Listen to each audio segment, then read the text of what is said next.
Well, before biting the bullet here and calling this control board bad, I looked up the price.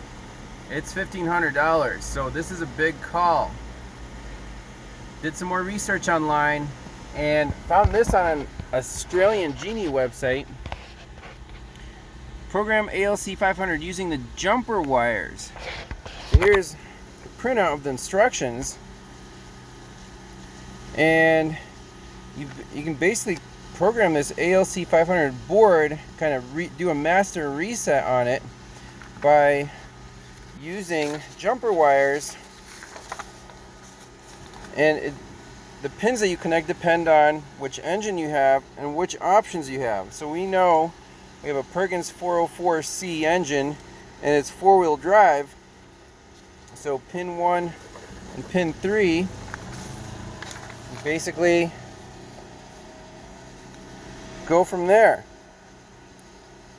And it gives you an example of how to do it for like a four-wheel drive Deutz engine. So this is worth a try to see if that board wakes back up. So here on the control box, we indeed have engine and I guess the model or features. So we need to connect COM top pin to number 3.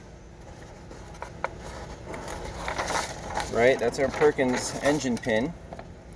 And then for the second one, COM to 1. Alright, so let's hook up some jumper wires and see what this thing does. Alright, here we go. COM and 1 on the bottom and COM and 3 on the top. Now we hold the drive enable and pull out the red button.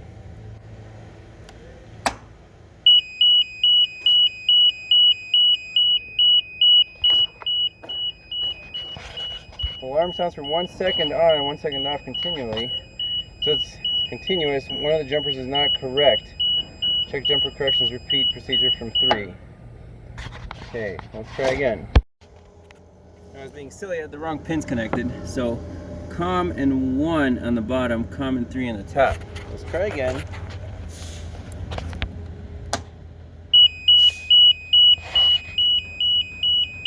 Alright, let's try this one more time. Toggle switch to the right, E-stop button out, and it keeps beeping.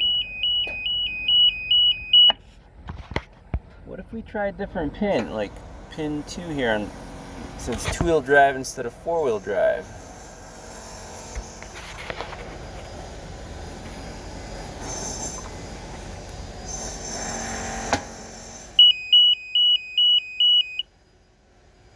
So we took that calibration. Very interesting.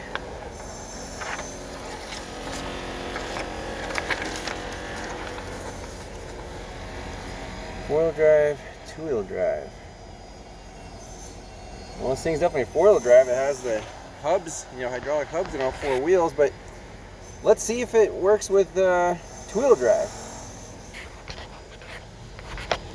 So, button back in. Let's take the jumpers off.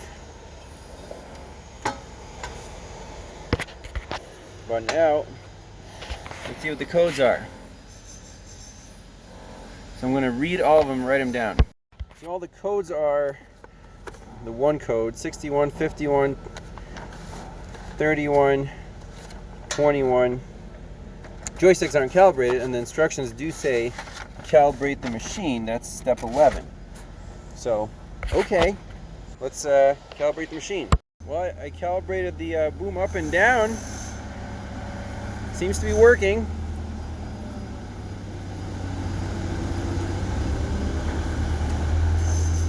Okay, so let's shut it down and read the codes again and see if that code went away. Okay, last and final confirmation test that this board driver for the drive is bad. Here are the two coils, forward and reverse, that are fed by the board. All I did here was unplug the connector and just flip them around. So forward goes to reverse, reverse goes to forward.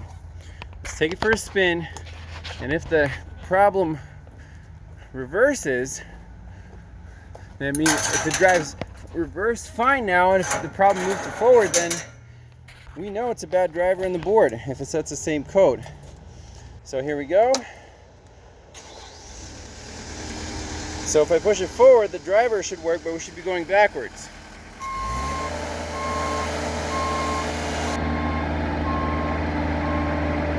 Works just fine. Slow speed. Let's go back. I'm pushing the reverse. Oh, I mean, push the joystick down.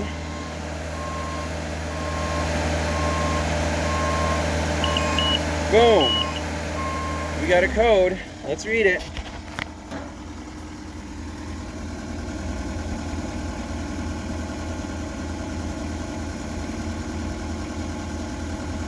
Code 53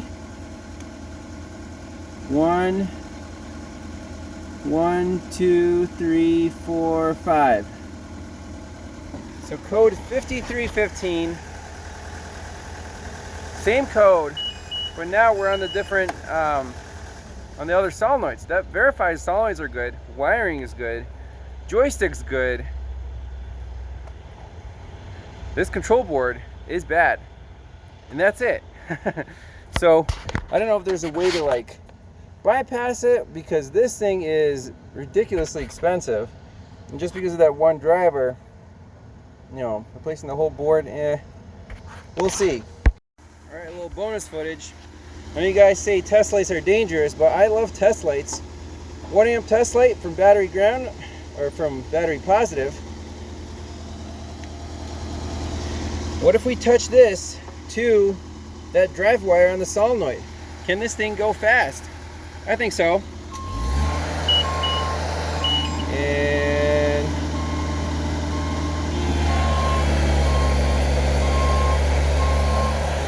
perfect. Back.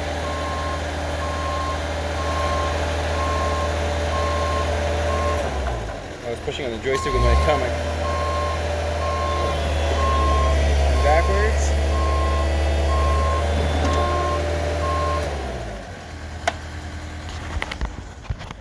So it seems like we could rig up a really simple circuit, toggle switch with a test light to those two pins, and this thing will go forward and back. I mean, it's still not, doesn't go too fast, and it would just bypass that stupid driver in the board. So the repair on this Genie with the drive reverse problem. Obviously the customer said he can't wait 10 days for a new board, and he doesn't want to pay, you know, thousands of dollars. So I told him there's another option. This. So simple toggle switch, two-way, and it's pretty self-explanatory. When it's forward, we're going to use the good driver, and the forward will function normally. If you want to go reverse, flip it to reverse, and still use the forward driver, and it'll go in reverse. It works perfect. Let me demonstrate. Forward position. Drives forward. If you want to go in reverse, flip the switch to R and push the joystick forward, and we're going in reverse. Okay, so is this legit? Is this kosher? I know people in the comments are going to be like, oh, Ivan, big liability, blah, blah, blah. I have a customer signed a waiver saying they requested this repair, and the speed is not altered. The speed's still controlled by the board. The joystick still functions, you know, normally. We're just using half of the travel, and you pick your direction with this toggle switch. So it's not a big modification.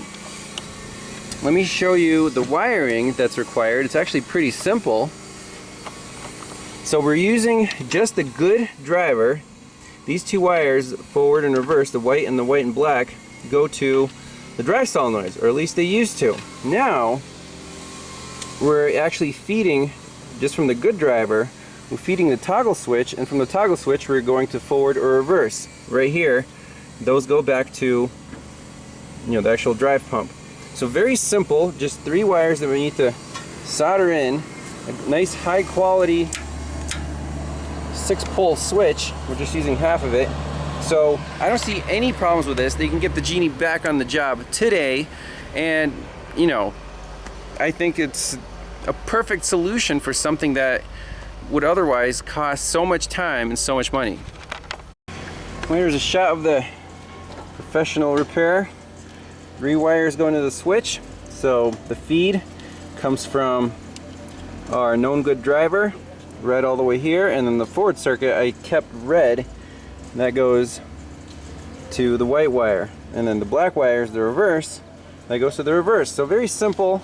We'll tuck this away, put some more electrical tape on it, and this thing should be awesome.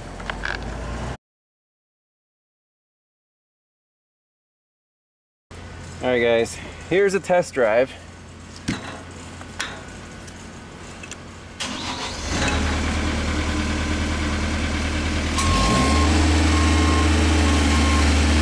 Go up a little bit. Alright, forward.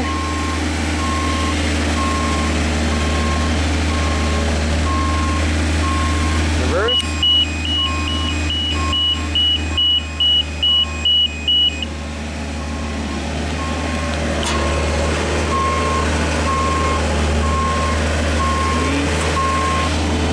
Forward.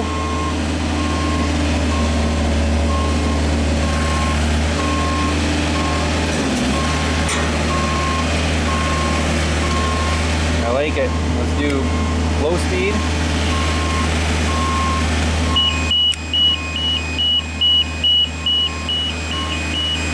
Low speed works. High speed works. I think that's a fix. I like it. It's good in my book. Let me know what you think in the comments, but thanks a lot for watching. We'll see you next time. Bye-bye.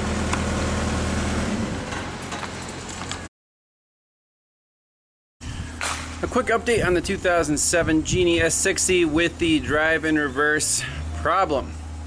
Customer complaint is still it drives too slow even with that bypass. The board driver, even the forward board driver, does not provide enough voltage to the drive solenoids. So this board is just junk. So you know what? If it's just a problem with the drive, we're gonna bypass this joystick altogether and use a spring-loaded toggle switch, forward and reverse. And the current to the solenoids is controlled by a pair of test lights, or light bulbs, and I limited the current to 1 amp. So it's using the small filament, and it's in parallel. So the feed to the switch here comes from the light bulbs, which comes from the foot switch, positive, you know, the white wire. So the drive will only work if your foot is down, and then if you hold this drive toggle switch forward and back. So the speed is now constant. It's like medium speed. In order to customize it further in terms of make it like crawl really slowly when the boom is up, we can always wire in another, you know, one of the test lights from like the limit switch. But for now, this will work with just a toggle. But I got it really stuck. The ground here is way too soft, and they said park it by the house. Well, this is as far as it got. I guess it's close enough to the house, but they're gonna have to tow that out with an excavator or something. Oops, and this is a 4-wheel drive, so the heavy end really sinks down and digs deep. It's basically on its axle there. I need to call Matt's Off-Road Recovery to come rescue me in the yellow banana, but I think it's a little too far from Utah. I could use the XL7, but you know what? They'll take care of it. I'm not here for that. So there's the update. Again, it drives fine, but I got it stuck. And yeah, we'll see you next time. Bye-bye.